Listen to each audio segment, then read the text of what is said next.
welcome to Weekend File on the NTA. We are live in Abuja. From the pre-independence Constitution of Richard to the 1999 Constitution of the Federal Republic of Nigeria as amended, there have been continuous agitation for constitutional reforms. Constitutional development is a significant feature of liberal democracy. On the 1st of March 2022, the National Assembly voted on 68 constitution amendment bills in response to calls by Nigerians on the need to strengthen the nation's political and socio-economic institutions, devolution of powers, financial and administrative autonomy of local governments, as well as financial independence of state houses of assembly are major provisions of the bills. Life pension for presiding officers of the National Assembly, affirmative action for women, and the reservation of political positions for women were among the ones rejected, while administrative and financial autonomy for local government and state assemblies were among the ones passed. The 9th National Assembly, having voted and passed 44 out of the 68 constitution alteration bills, transmitted them to the 36 states of the Federation on the 29th of March 2022 for concurrence. With months to the winding up of the 9th National Assembly, Weekend File this weekend focuses on the status of the 44 amendment bills now before state assemblies, progress and challenges so far. We shall bring you updates from zones, while Professor Dakas C.J. Dakas, Senior Advocate of Nigeria, lead consultant to the House of Representatives Special Committee on Constitution Review, joins us on our discussion segment. I am Kene Ima Aborike. Now the news.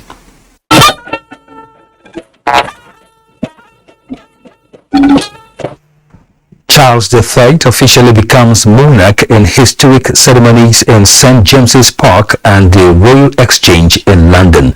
Obigali Ugoke reports that his role was formally confirmed on Saturday. Trumpets sound as Charles III is proclaimed the sovereign of the United Kingdom of Great Britain and Northern Ireland, an official resident of UK's kings and queens for centuries. 3 cheers for His Majesty the King confirmed the crown. 41 guns fired in Hyde Park and 62 guns at the Tower of London to mark the accession of the King. The Lord Mayor, various city officers, and group of senior politicians who advised the monarch took position on the top step of the Royal Exchange as trumpeters led the procession. Charles III, by the grace of God of the United Kingdom of Great Britain and Northern Ireland, and of his other realms and territories, King, Head of the Commonwealth, Defender of the Faith, publicly shouldering his new responsibilities, promising to follow the Queen's example, a move described by the Privy Council as a choreography of continuity. I shall strive to follow the inspiring example I have been set in upholding constitutional government and to seek the peace, harmony and prosperity of the peoples of these islands. During the Accession Council, the King approved the day of the Queen's funeral becoming a bank holiday. It was the Council's rule to formally acknowledge the passing of one monarch and then proclaim the new one on behalf of the British government as part of Britain's constitutional process.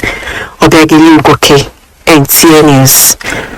The federal government has directed that Nigerian flags in the country and at other diplomatic missions across the globe to fly at half-mast from Sunday 11 and Monday 12 September in honor of the memory of Her Majesty Queen Elizabeth II, who died last Thursday. In a statement by Ministry of Foreign Affairs, the decision is to specially mourn the British Queen, who was also leader of the Commonwealth of Nations community. The statement added that the Queen was an iconic leader who exhibited a great strength of purpose throughout her reign in the United Kingdom, and as head of the Commonwealth, she fostered great stability and unity amongst nations. Under her leadership, Nigeria and Britain enjoyed exceptionally warm relations, making Britain as home to a large number of people of Nigerian origin thriving in different walks of life. In the meantime, the Nigerian government has described the late British monarch Queen Elizabeth II as an integral part of Nigeria's history, saying she will be greatly missed by Nigeria and the Commonwealth family. Secretary to the government of the Federation, Boss Mustafa, said this during a condolence visit to the British High Commissioner in Abuja on behalf of President Muhammadu Buhari and the Nigerian people. Humanitarian reports. At Nigeria's independence in 1960, Queen Elizabeth II was constitutionally recognized as head of state until 1963. That explains the nation's emotional attachment to her recent demise and this condolence visit by Secretary to the Government of the Federation in company of his wife, Funmilayo, to the official residence of the British High Commissioner in Abuja.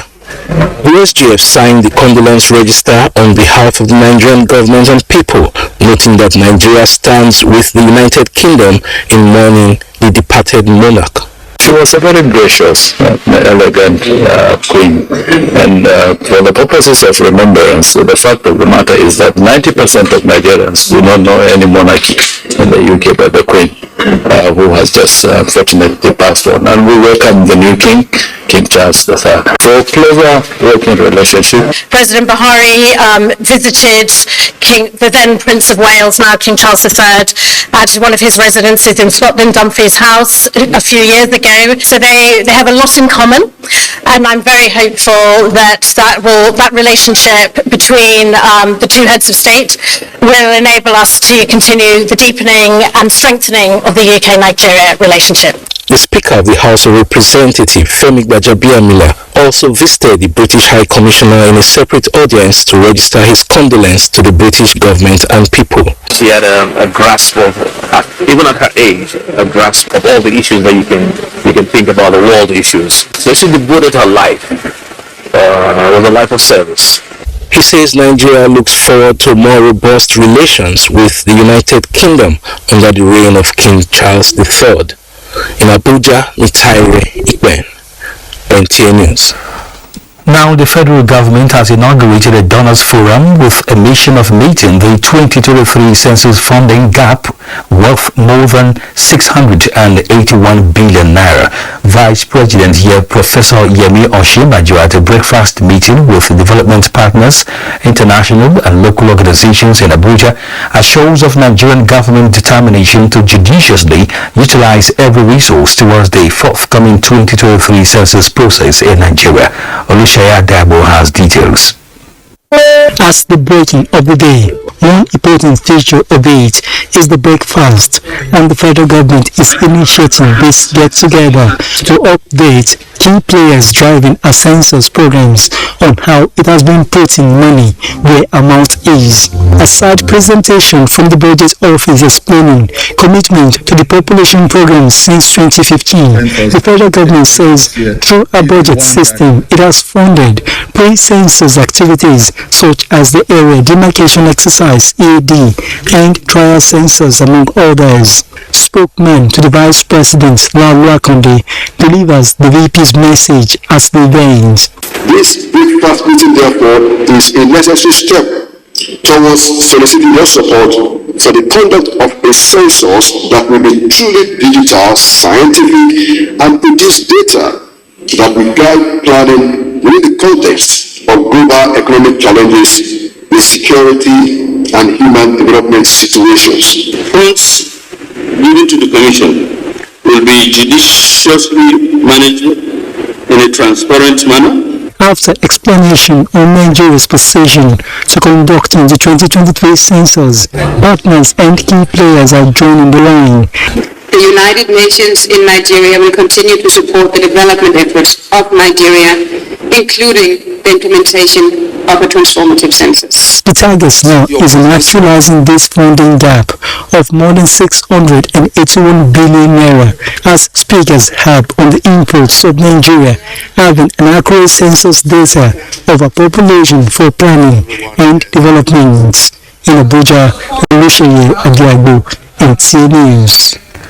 The The Nigerian Army Education Center Yaba can now boast of a comfortable accommodation for officers and a fully equipped Hall of Fame. Andy Daniels reports that the Chief of Army Staff, Lieutenant General Farouk Yahaya, unveils the projects in Lagos with a promise to do more to boost the morale of officers. Barracks Yaba played host to the Chief of Army Staff, Lieutenant General Farouk Yahaya. With past and present senior officers on ground to welcome him. The essence of this visit is to inaugurate notable projects here at the Nigerian Army Education Corps, Lagos. Among projects inaugurated by the Chief of Army Staff include this Hall of Fame, a library and collection of portraits of past Corps commanders, and the Nayak House, all well equipped. Which is the official residence of Corps Commander Education. Hitherto, he doesn't have a befitting accommodation for a commander of his status, but now you can see today it is commissioned. And this work goes across all other army formations and units, all of them, improvement, construction of new places, in order to enhance our comfort. The multi-million naira projects were completed by the Corps Commander, Major General Muhammad Lawal Algi. We realize that one of the major problems we have in the country, not only in the army, is the maintenance culture. And we have talked, especially before this time, that we have done this thing and everybody that comes must maintain the aesthetics that he made in the house. With projects like these ones spread across the country, the Nigerian Army will remain a credible and strong defender of Nigeria and her citizens. In Lagos, Annie Daniels, NTA News. Another set of 3 abducted Chibok school girls have been rescued with their children, while commanders and other fighters of Boko Haram and ISWAP have surrendered en masse along with their arms. A theater commander, Joint Task Force Northeast Operation Hadinkai, Major General Christopher Musa, also disclosed some success stories in the theater of operation as the military continues to strive for sustainable peace in the area. Umaru Kirawa reports. With communities finally being resettled and socio-economic activities picking up in fast pace, the ongoing counter-insurgency operations in the northeast region has continued to yield unprecedented results, with peace taking root in the nook and cranny of the lectured region. Jinkai Yamani and her 3 colleagues with their children were among the newly rescued abducted Chibok schoolgirls who are happy to regain their freedom, calling on marauding fighters to come out and embrace peace. The development, according to the theater commander, Joint Task Force Northeast Operation Hadinkai, Major General Christopher Musa, formed part of the successfully rescued 178 out of the 276 Chibok schoolgirls, as well as other success stories including the surrender of over 79,000 Boko Haram and ISWAP members and their families, with recovery of weapons among others. For the insurgents, those that are willing to surrender, they still have that window to surrender. The theater commander thanked President Muhammadu Buhari, the Chief of Army Staff, Borno State Government and other critical stakeholders for providing the necessary leadership and logistics to change the narrative of crime and criminality through improved synergy in the theater. 79,000 that have surrendered so far will put a lot of pressure on the 3 camps. Effort is being made to open a 4th camp and probably a 5th camp. Despite the huge success, General Officer Commanding 7th Division, Major General Waidi Shaibu said they are unrelenting in ensuring the restoration of lasting peace in their area of responsibility. In Maiduguri, Umuri Kirawa, NTA News. Borno State Governor Babagana Umar Zulum has disbursed over 400 million naira and thousands of bags of food items and textiles in Bama, worst hit by the Boko Haram insurgency during the 3-day engagement in Bama, a town once occupied by the insurgents, now a returning community full of life. The governor also directed employment of 30 health workers, including medical doctors, to enhance healthcare delivery services. Mohammed Goni reports.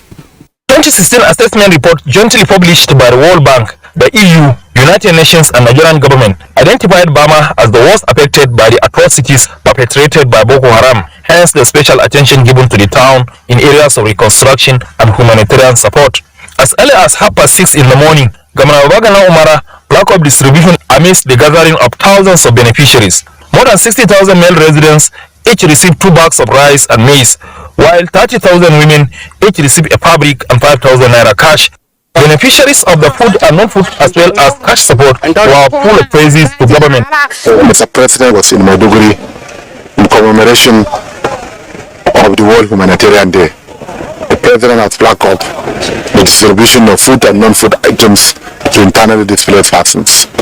And indeed, the support of the Borno State government also. The Northeast Development Commission has given us rice. We also received some food items from Bama. And we also received some food items from the Nigerian Customs Service. Therefore, on behalf of the government and people of Borno State, I wish to express my profound appreciation to the federal government. Governor Bagana Umara also visited General Hospital Bama both day and night, where he interacted with the hospital officials on challenges hampering healthcare delivery service and directed immediate reconstruction of doctors' quarters. Professor Bagana Umara had during the visit also interacted with management and staff of Umar Ibn Ibrahim College of Education, Science and Technology, Bama, to identify challenges with a view to addressing them. Governor Zulum also inspected Bama Central Mosque and Government Lodge being constructed by the state government. He had also interacted with and offered support to the civilian JTF hunters and vigilante, where he also sympathized with the family of a slain member of the civilian JTF who died in operation, assuring continued support to the family, especially education of the children and a home. As part of the 3-day engagement, Governor Zulum also paid homage on the Shehu of Bama in Maiduguri. Mahmoud Goni, NTA News. Elsewhere, future implications of broadcasting spectrum after digitization of the nation's broadcast platforms was the main thrust of a meeting between Information and Culture Minister Lai Mohammed, NTA Management and Broadcast Network. The meeting was held on the sidelines of the ongoing International Broadcast Conference holding in Amsterdam, Netherlands. Anthony Fulson reports.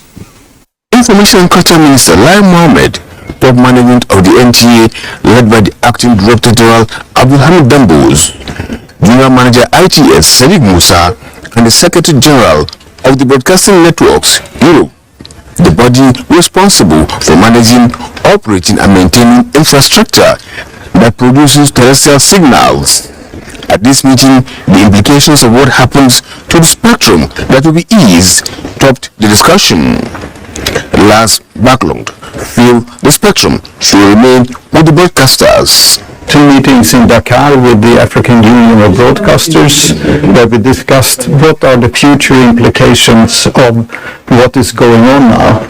And we had a common declaration by 60 broadcasters in Africa that we want to retain the spectrum for broadcasting on the African continent. And that means that we should work for what is called a no-change decision at the World Radio Conference. So we will retain the exclusive access to spectrum for broadcasting. If the idea of co-primary is to be sustained, then there will inevitably be interference in broadcasting. And that as time goes on, broadcasting will not be able to provide the services in terms of educating, entertaining, and informing people. And we will become quite unusual in terms of national emergencies and national security. With the introduction of digital television, we need more space, much more than when in the era of analog. So this is giving us a very much concern. The vacation of our so to say, right on spectrum is going to spell a doom, in fact, to our nations, because broadcast is very, very important to every given society, and so that is why we want to make a voice that's selling of the spectrum. We have to be very, very careful. How does it affect national security and also unity? To this end, plans are underway to put together West African ministers of information as well as those saddled with communication to form a common front in that direction. From Amsterdam, in the Netherlands, Anthony Forson, NTA News. The future of Nigeria's ICT sector is looking bright as school children receive training on new and emerging technologies at the STEM boot camp by the National Center for Artificial Intelligence and Robotics, a subsidiary of NITDA. Chimdeman DBC reports that the idea is to grow the interest of the younger generation in technologies and mathematics as the nation journeys towards full digital transformation. 12-year-old Aisha wants to develop an education software application using the Scratch app. This is after taking part in the STEM boot camp for kids within 8 to 16 age range. It lasted for more than 1 week. I learned about robotics and drones. I learned about artificial intelligence, coding, IoT. 859 children in Abuja, Lagos and Kano states were exposed to numerous ICT skills. Those with outstanding performance went home with laptops and Arduino kits. The Director General NITDA challenged them to come up with software applications that will serve human needs, even their leisure gaming apps that will have African content. Some of them, they have designed and printed a drone and they can fly the drones within a week. Some of them can code, some of them can develop a facial recognition system and many more. So this is what will encourage them to build career in these emerging technologies. It doesn't end there. The future innovators are expected to enroll in other training programs going on at the Center for Artificial Intelligence and Robotics to further sharpen already acquired skills. In Abuja, Chimdeman DBC, NTA News. The Independent National Electoral Commission says the days of election result manipulation are over, with assurances of strengthening the result management mechanism of the Commission ahead of the 2023 general elections. Chairman of the Commission, Professor Mahamudu Yakubu, gave the assurance at an election results management roundtable in Abuja. Timothy Yusuf reports. Dashboard as presented by the launch of the election results analysis dashboard by Yaga Africa, another milestone in efforts to make elections more transparent in Nigeria. It followed INEC results viewing portal deployed in some of the recent off-season elections conducted in Ekiti and Osun states. This roundtable offers the opportunity to review performances and build public confidence in INEC's election results management capacity. Yes, the IREV is a public portal designed by INEC, but as a civil society organization, we perform our role as vanguards of the electoral process by providing citizens oversight.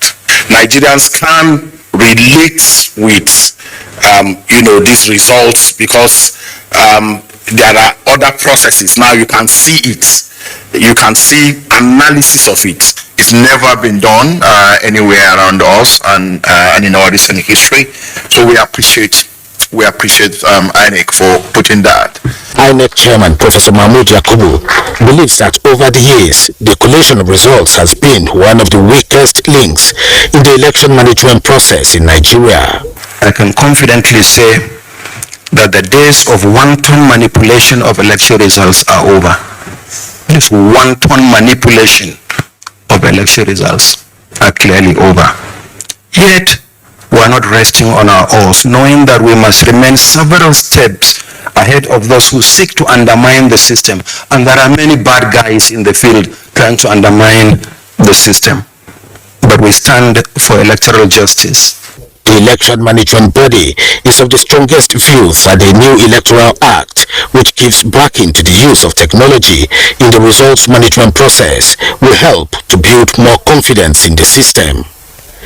Timothy Yusuf, NTA News. And the National Inland Waterways Authority is expanding its area of collaboration to ensure total safety and navigation in waters under its domain. The latest move in that direction was the foundation laying of a 32-seater ferry boat for a modern passenger lounge at Yauri Waterside in Kebbi State. Hassana Abubakar Koko reports. Managing Director, who was quick to remind all stakeholders the need to always comply with all ferry safety guidelines to avoid boat mishaps, said the development was aimed at improving water transportation in the state and by extension the nation's waterways. Meanwhile, he noted is determined through collaborative effort to ensure that mishaps noted with water transportation along Nigeria's waterways are checked, as demonstrated by the day's event. This is one country that has over 10,000 kilometers of waterways spread across the country to the extent that you can access up to 28 states of our country by water.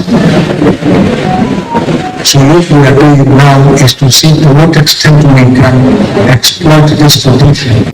Senator representing Kebbi South Senatorial District, Senator Bala Ibn Allah, is a key stakeholder in the current effort to walk the talk by NIWA. He said the boats can be used for emergency evacuation and rescue if the need arises, as well as improve economic activities in the area. Highlights of the event was the inauguration of the ferry and foundation laying for modern passenger launch by the Emir of Yauri. The team had earlier paid homage to the Emir Dr. Zayyano Abdullahi at his palace to explore areas of collaboration. From Yauri, Kebbi State, Hassana Abubakar Koko, and join us again on Weekend File. Welcome back to Weekend File. The removal of prisons from exclusive legislative list and redesignation as correctional services and concurrent legislative list will not only enhance criminal justice system but forestall incidents of jailbreak and congestion challenges across the country. Musa Toliat reports that this was part of resolutions of the Lagos House of Assembly on the 44 constitutional amendment bills transmitted to it by the National Assembly. After extensive deliberations by the Lagos House of Assembly, the legislature resolved that the peculiarity of Lagos State in terms of its population and economic potentials require effective criminal justice system to stem the tide of criminality. Hence, the need for governors to take charge of correctional services in their respective states. We support the position of all other that devolution of prisons should be the exclusive list of the state government. It should be now a correctional center, and when you have more correctional centers that is well equipped, that is with infrastructure, then you will be able to correct whatever input that is coming out from such system. It's like a criminal law. Criminal jurisprudence everywhere in the world is a domestic affairs. So the state should be given the responsibility to manage our correctional centers. The lawmakers say the ongoing red and blue rail line projects necessitated their position on the need to move railway to concurrent legislative list. Movement of people from one point to the other is the priority of the state. When you release such items of the exclusive list, then you are adding value.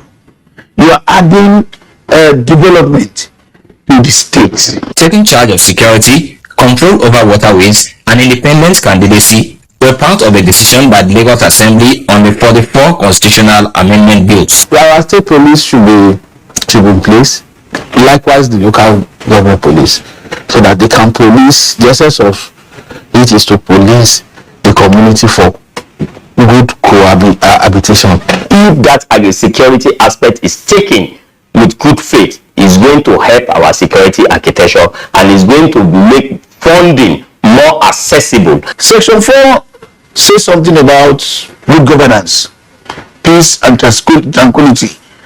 When that happens, it will now bring more peace, good governance to any state who can manage their affairs, who can manage it better than the federal government. Legislation on the amendment bills will require at least 2/3 of the State Houses of Assembly and the President's assent to become a law. In Lagos, Musa Toliat, NTA News. And as Nigerians look forward to the 9th National Assembly to wind up the proposed 44 constitutional amendment, concerned stakeholders have restated the need for devolution of power to the federating units, among others. The Barbary Siedemaweke reports that they are also urging the State House of Assembly to fast-track action on the proposed amendment before the expiration of the tenure of the current legislators. For the South-South geopolitical zone, review of revenue allocation formula or derivation, state police as well as devolution of power were top on the list. Stakeholders say they yearn for devolution of power from the center to the states as it will strengthen institutions and provide good governance. These are some of the issues that a citizen will benefit. If you now come down and said, how do we make the laws about this thing? And then shift the power from the concurrent list to the residual list, where the state assemblies will have power over it, and then the National Assembly, the Senate. Power is no longer on the exclusive list of Britain. It's no longer controlled by the federal government of Britain or America. Power is now controlled by the states. Others say competition should be allowed in the electricity sector as both federal and state levels should see themselves as drivers of the Constitution amendment exercise. The bill should make it possible for private individuals that want to create jobs by creating electrical hubs, no matter how little it is, people could be given approval to create electricity. The bills will require the approval of 2/3 of state houses of assembly or 24 out of the 36 state assemblies to become law. In Port Harcourt, Barbary Siedemaweke, NTA News. Professor Dakas C.J. Dakas, a senior advocate of Nigeria, lead consultant to the House of Representatives Special Committee on the Constitution Review, joins us in the studio tonight. You're welcome to Weekend File. Thank you for having me. So how would you describe the ongoing Constitution Amendment process by the present National Assembly? Thank you very much. First of all, I think we need to underscore the fact that the Constitution, it's a fundamental document that stands at the apex of our legal system. And when we appreciate the fact that the Constitution is very critical to our polity and our democratic experience, then we can then situate the ongoing constitutional alteration exercise. The second, I think it is also important to step back and appreciate the fact that since 1999, we have had 4 successful constitutional alteration exercises. The ongoing exercise is the 5th in the series. And as you rightly pointed out, I have the privilege of the opportunity to serve as the lead consultant to the House of Representatives Special Committee on the review of the Constitution. And given that privileged position, I have insight in terms of the dynamics that are currently at play. Now, regarding your specific question, and as you rightly pointed out over the course of this program, what has transpired thus far is that 68 bills were voted on by members of the National Assembly, both chambers of the National Assembly, out of which 44 were approved and transmitted to the State Houses of Assembly for concurrence. And as we speak, the information at my disposal is that 9 of the State Houses of Assembly have so far voted on the bills, and some of them. Yes, because what then happens is each House of Assembly considers the 44 items, votes on each of the items, and then transmits to the National Assembly. Now, clearly, we have several milestones that have been accomplished. First, the fact that members of the National Assembly have been able to vote on the 68 bills and transmitted the 44. That's a major milestone. Second, in the course of the exercise, there were zonal hearings. That's also a milestone. Now, where we are at the moment, which is extremely critical, is for the State Houses of Assembly to make returns to the National Assembly. And as your report pointed out, the National Assembly transmitted those 44 amendments to the states as far back as the 28th of March. That's almost 6 months ago. Now, that's an awfully long time for the returns to return from the states to the National Assembly. I understand part of the challenge. You would recall that within this period, political parties had their party primaries, and so that took a significant part of the time. But I'd like to underscore the imperative need for the state houses of assembly to transmit the outcome of the deliberations in their respective houses of assembly to the National Assembly, because as you all know, the 2023 elections are upon us. The presidential and National Assembly campaigns will start within this month of September. The governorship and state houses of assembly campaigns will start in October. So time is of the essence. Time is of the essence. And I appeal to all the stakeholders that are involved in this exercise to accord it the premium that it deserves. Time is of the essence. It needs to be prioritized. While we celebrate the milestones, clearly there's a lot of work that remains to be done. Well, considering the fact that, according to you, 9 states have gone ahead with theirs, I think your call or your appeal is apt. But then there was Zulu, okay, you mentioned it, the Zulu poll hearing. Did it actually capture the views of the public in the entire process? As lead consultant to the House Committee, I had the privilege of participating in the zonal hearings that were organized by the House of Representatives in the 6 geopolitical zones. And Nigerians were given the opportunity to engage with members of the National Assembly. Indeed, before the zonal hearings, the National Assembly issued a memo in the papers calling for memoranda from Nigerians on aspects of the Constitution that they would like to see altered or amended. And it was after we had received the submissions from all over the country that the zonal hearings were held in order to provide Nigerians an opportunity to constructively and productively engage with the committee. And from my experience, I think that Nigerians had ample opportunity to articulate their positions regarding the exercise. Now, from that offshoot, does it mean that all the bills on the empowerment of women, which were all rejected, leading to complaints by these women, are all okay by everybody? No, certainly not. You see, after the zonal hearings, the special committees had to meet. First, the special committee in the House of Representatives, chaired by the Deputy Speaker of the House of Representatives, Honorable Idris Wase, met. The corresponding committee at the Senate, led by the Deputy Senate President, Omo Agege, also met. And we then had joint sessions of the House Committee and the Senate Committee, and in the course of time interacted with the speakers of the State Houses of Assembly. And the committee system is part of the legislative process. So votes were taken. They were all against the women. At the level of the committees, they actually passed. Let's pass at the level of the committees, but in plenary. Let's pause it there. Yes. We have some more questions for you, but that will be after the break. You're watching Weekend File on the NTA. Do stay with us. Efficiency. Some state houses of assembly in the Southeast Zone have supported the passage and implementation of the 5th alteration bills of the 1999 Constitution after filling the polls of members of their constituencies. Chikawu reports that the amended bills, if implemented, will go a long way in strengthening the democratic processes and encourage economic development.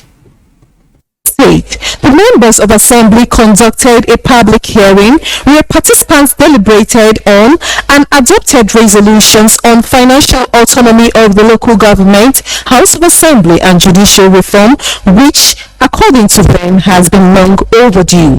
That kind of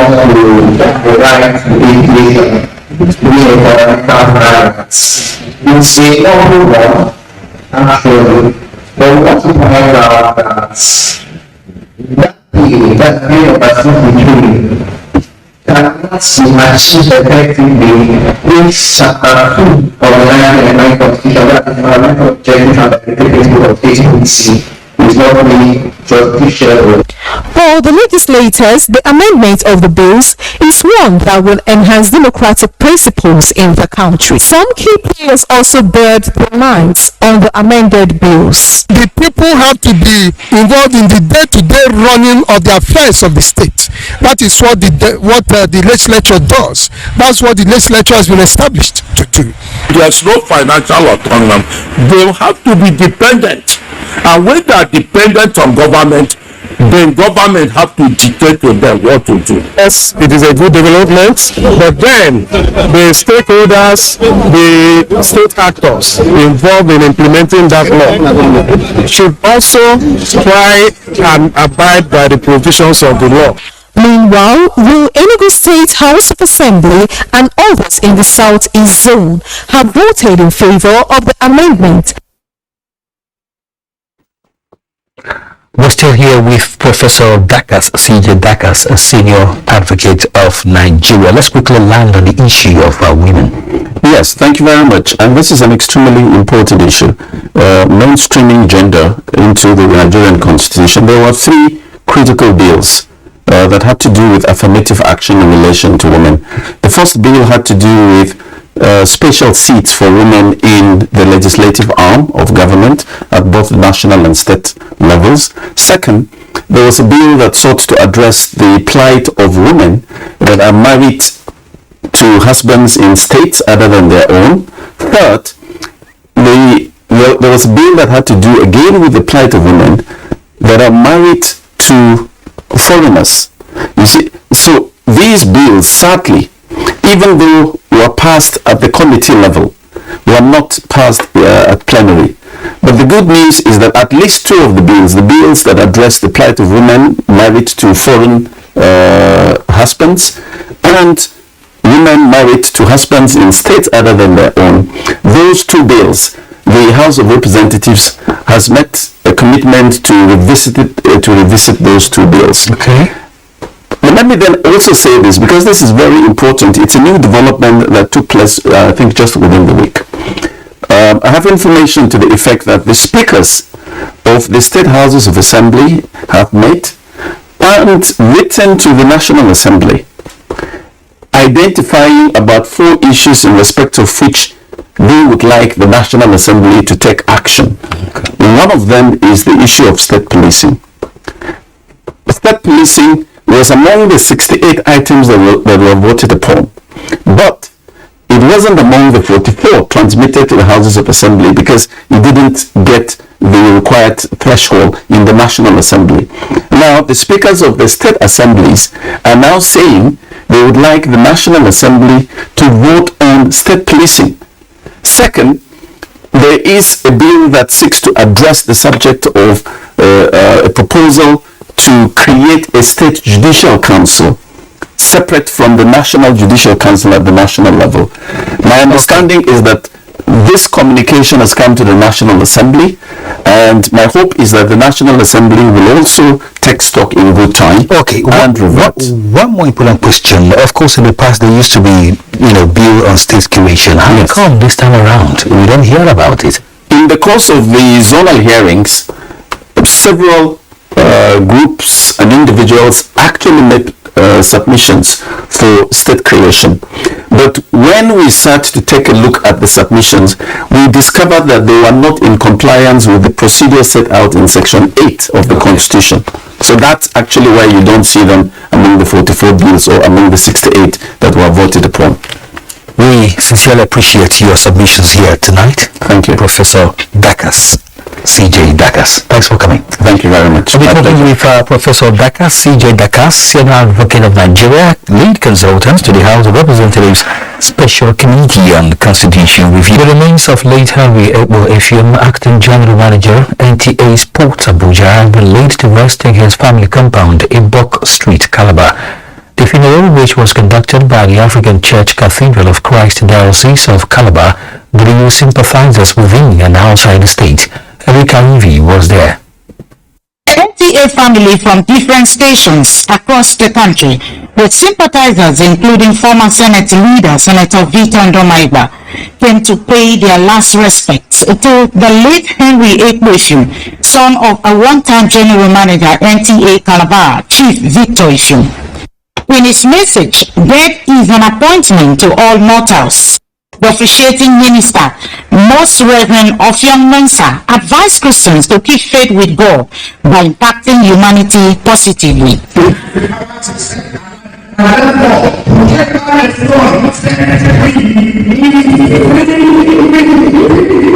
In a biography read by the deceased daughter, Asari Sandra Ene, Henry Ene was born in 1971 to the family of Chief Victor Ene and late Mrs. Lillian Ene of Akpabuyo local government area of Cross River State.